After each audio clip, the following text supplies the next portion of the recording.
Hello guys, and welcome to another video on Muddu YouTube channel.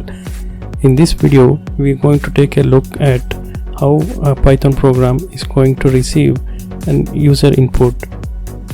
In order to receive an input from the end user, the Python program needs to make use of a built-in function called input. This input function will accept a string parameter, which is going to be the prompt that the program is going to display to the end user when it is expecting an input from the end user.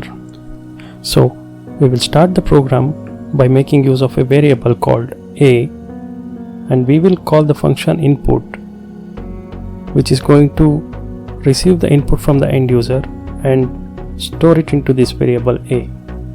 Now, as I explained earlier, the input function receives or takes a string parameter, and this is the string parameter that is going to be displayed to the end user.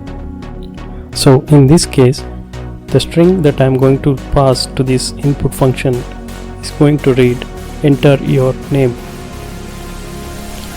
Now when this string is prompted on the user's screen, the user is going to enter his name, and this name is going to be stored in the variable a.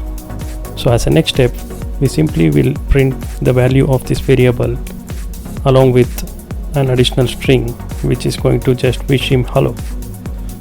And now that the program is complete, we will run this program by simply pressing the key F5 on Python's idle interpreter.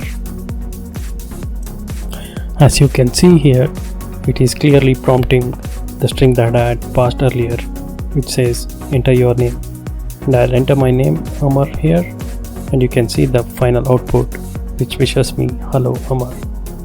So this is how you can write a Python program to receive an input from the end user. Hope you like this video.